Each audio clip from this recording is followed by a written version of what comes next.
Welcome to the Ancient Instinct channel. Close your eyes and imagine millions of years ago on the vast continent of Africa, an extraordinary story began.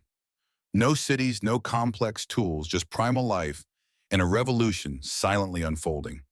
That was the dawn of humanity, the moment our ancestors began their distinct journey, a journey that has shaped you and me today. But exactly when did that dawn occur? Where and what transformed an ape-like creature into humanity's very first steps? Let us explore in today's video.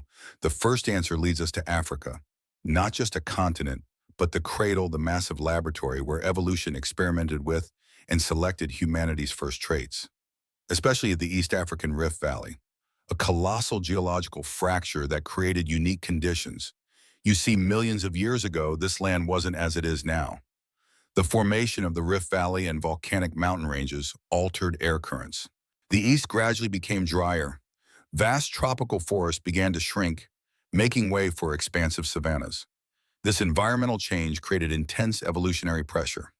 Species that could adapt to the new environment would survive and thrive. And it was in this challenging context that a great turning point emerged, forever changing the destiny of our ancestors. In that new savanna environment, a groundbreaking adaptation emerged: the ability to walk upright on two legs, also known as bipedalism. It might sound simple, but this wasn't just a new way of moving. It was a revolution that changed everything. So why was walking on two legs such a huge advantage? Firstly, it helped our ancestors see better over the tall grasslands, making it easier to spot food or dangerous predators from a distance.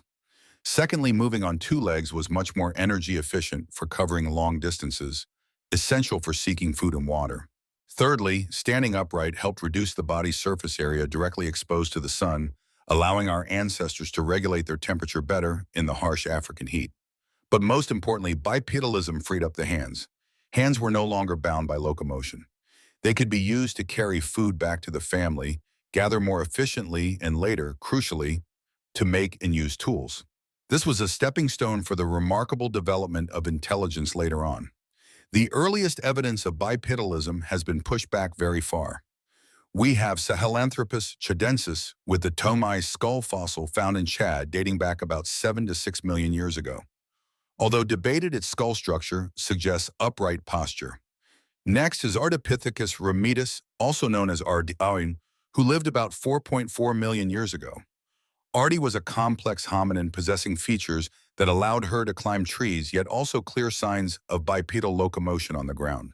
Ardi shows us that the transition from tree climbing to fully upright walking was not sudden, but a gradual evolutionary process. And then we have Lucy, this 3.2 million-year-old Australopithecus afarensis fossil skeleton is the most compelling evidence for fully complete bipedalism during that era. From the structure of her pelvis to her leg bones and feet, everything proves that Lucy walks skillfully just like we walk today.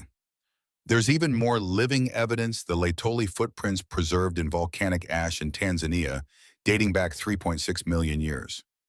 Those footprints are the very first steps of our ancestors etched into the ground, undeniable proof of a great revolution.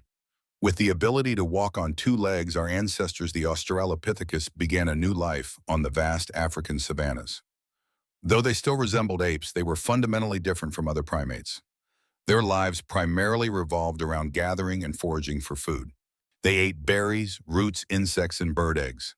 They were also experts at scavenging, finding and utilizing the carcasses of animals that had died or been left behind by larger predators. This helped them obtain essential protein and fats for their development. They lived in small groups, likely to protect each other from constant dangers from the giant predators of that era, like saber-toothed cats or massive hyenas, to the perils of the natural environment.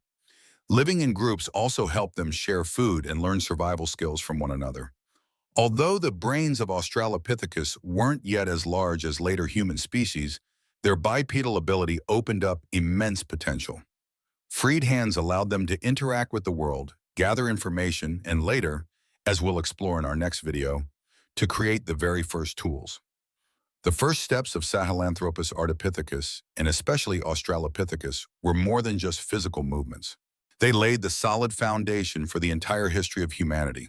From merely walking upright, we opened the door to tool-making, brain development, language, culture. and all the things that make us Homo sapiens today. So what happened after these initial steps? How did our ancestors go from being simple gatherers to becoming the first handy men, capable of making tools? Stay tuned for the next video from ancient instinct to explore the stone tool revolution and the mysteries of Homo habilis, humanity's first craftsman. If you found this video helpful, don't forget to like, share, and subscribe to the channel so you don't miss the next fascinating stories about humanity's great history. Thank you for watching.